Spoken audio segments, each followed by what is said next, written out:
গাছে কুড়ি এসে গেছে, দুদিন থাকবো না, ফুল হয়তো ফুটেও যাবে, কাল পরশুর মধ্যেই ফুটে যাবে এগুলো। এই যে এইখানে তো ফুটে গেছে অর্ধেক, আরও বড় হবে। প্রত্যেকটা গাছে ফুল হয়ে গেছে। এটাই ভাবছিলাম যে বেরোবো, থাকবো না, সেই সময় ফুলগুলো হবে। দেখা যাক, এসে যদি দেখতে পারি আর কি। ঠান্ডা ছিল না, কিন্তু আজকে সকাল থেকে একটু হাওয়া দিচ্ছে ভালো। ঠান্ডা পড়লেই ভালো, কারণ যা পরিস্থিতি ছিল না, এতে আরও গরম পড়ার ওই গরমে শরীর খারাপ হয়ে যাবে মানুষের। হাওয়া দিচ্ছে ভালো, ঠান্ডা পড়েছে। Hello everyone, good morning. তো দীঘা জার্নি স্টার্ট হয়ে গেল। এই যে আমি, এই যে আমার গোপুবাবু দুদিন আগে কাশ্মীর ঘুরে এলো, আবার যাচ্ছে হচ্ছে দীঘা।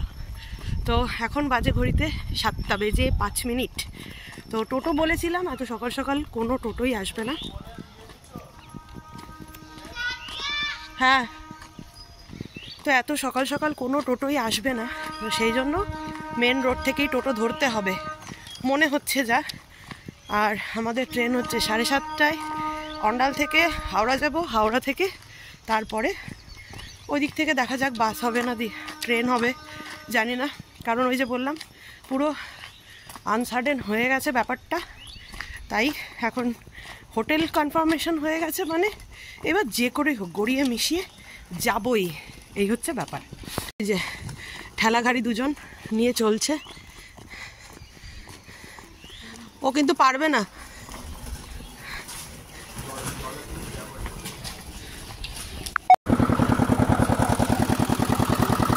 আমরা টোটো না পেয়ে বিষয় এটাতে এলাম। আচ্ছা, জীবনে কত কিছুর অভিজ্ঞতা যে করতে হবে তার ঠিক ঠিকানা নেই। চাকদাতে তো আমরা ভ্যানে চড়ি, এই মোটর ভ্যানগুলো নর্মাল ব্যাপার চাকদায়, কিন্তু অন্ডালে কোনো দিনও চড়িনি। কিন্তু সকালবেলা এখন কোনো একটা টোটো পাইনি, সেজন্য বাধ্যতামূলক মালবহা গাড়িতেই আমরা 3 জনে মিলে উঠে চলে এসেছি। চাকদার ফিলিংস হলো, সব লোকগুলো দেখছি যে এরা ট্রলি নিয়ে সাজুগুজু করে সকালবেলা মালবহা গাড়িতে স্টেশন যাচ্ছে। 25শে ডিসেম্বর থেকেই দেখছি গাড়িগুলো এত পরিমাণে ভিড় যে কি বলবো। আজকে তো কোনো রকমে বসার জায়গা পেয়েছি। মিস্টার দাস তো পুরো ঠাই হাওড়া অবধি দাঁড়িয়েই এলো, আমি আর ওলি কোনো রকমে জায়গা পেয়েছি। আর কোলফিল্ড থেকে হাওড়ায় নেমে গেছি, এখন কৌশিক আর শালিনীর জন্য অপেক্ষা করছি। ওরা পিছনের দিকে উঠেছিল, ওরা আসছে। আমরা নেমেই আগেই আমাদের খাবারের জোগাড় করলাম, কারণ সকাল থেকে 1 কাপ চা ছাড়া কিছুই জোটেনি।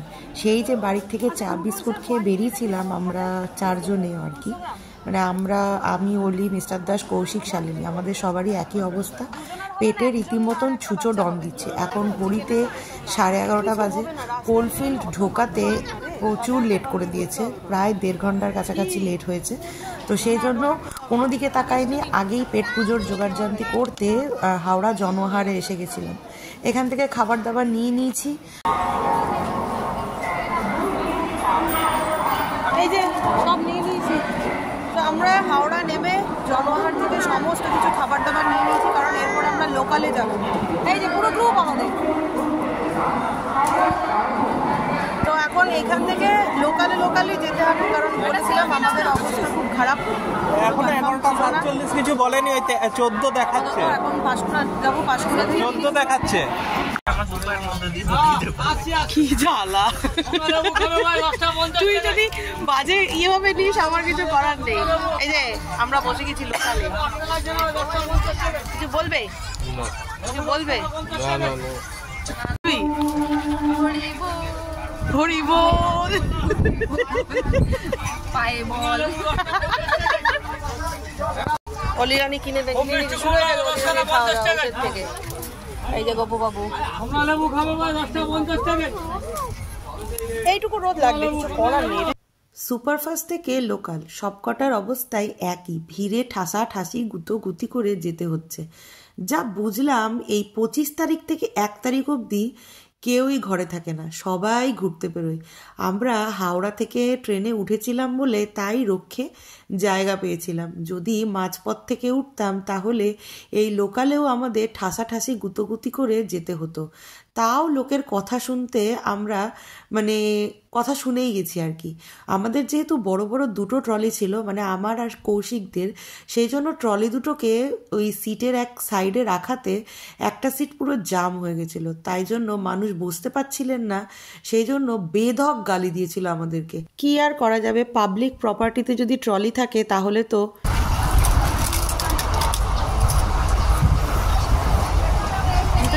খেয়েই গেলাম। জনহাট থেকে চাউমিন নিয়েছিলাম, সেটা খেলাম। তারপরে কচুরি নিয়েছিলাম, সেটা খেলাম। তারপরে ছোলা খেলাম ট্রেনে উঠলো। এখন পাঁপড় খাচ্ছি, মানে খেয়েই যাচ্ছি, সময় বেরোচ্ছে না, কিন্তু খাওয়া শেষ নেই।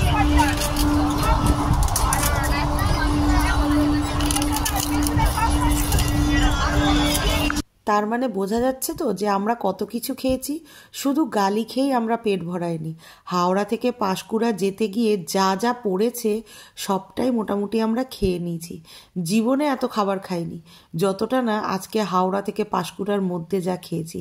খেতে খেতে আর গল্প করতে করতে আমরা কোলাঘাট চলেই এলাম। এই কোলাঘাট ব্রিজটা পেরোচ্ছি আমরা, আর এই গঙ্গাটা না অনেকটা চওড়া। হ্যাঁ, মানে 3 মিনিট মতন লাগলো এই গঙ্গাটা পেরোতে ট্রেনে আর কি। বেশ ভালো লাগছিল জানেন তো, মনে হচ্ছিল যে গিয়ে একটুখানি নিচে নামলে ভালো হতো। যদি নিচে নামতাম তাহলে আর দীঘা যাওয়া হবে না, তাহলে অন্য কিছুই দেখা হবে আর কি।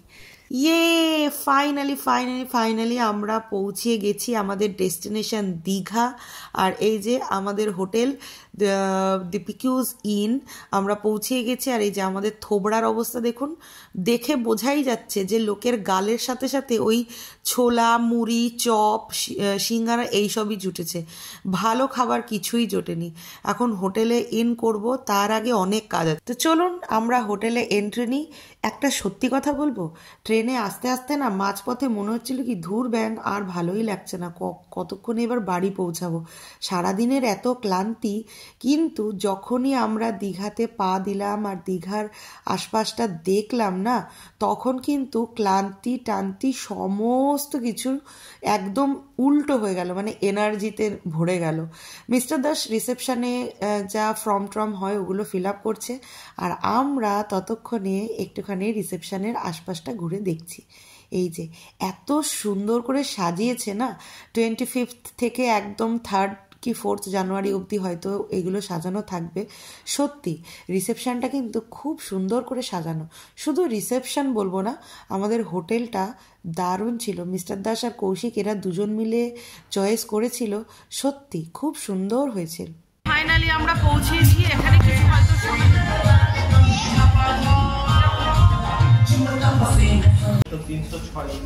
আমরা এখন রুমের দিকে এগোচ্ছি।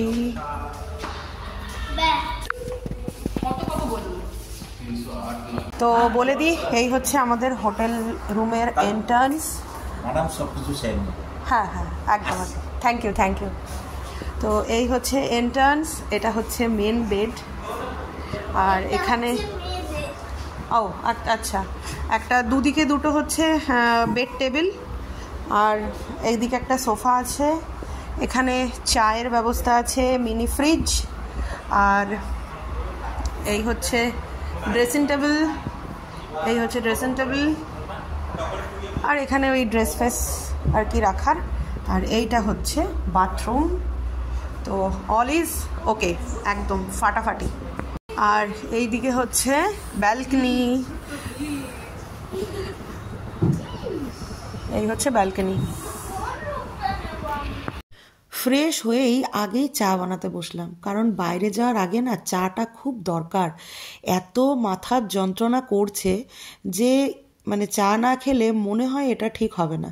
তো সেই জন্য মিস্টার দাস গেছে ফ্রেশ হতে, আর আমি সেই ফাঁকে ভাবলাম যে চাটা বানিয়ে নিই। ফাইনালি পুরো রেডি, কিন্তু এখানকার আলোটা না খুব বাজে।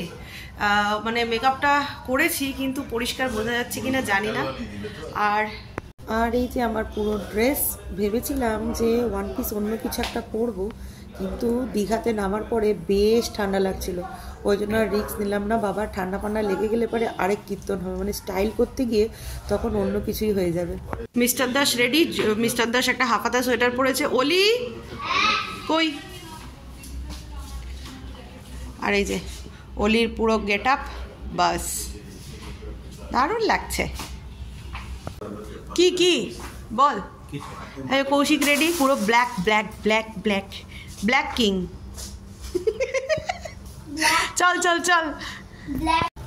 ওকে, তো 31st নাইট এনজয় করার জন্য আমরা পুরো রেডি সেডি হয়ে বেরিয়ে যাচ্ছি। এখন যাচ্ছি হচ্ছে বিচের ধারে। এখন ঘড়িতে কটা বাজে জানেন? রাত্রি 9:30।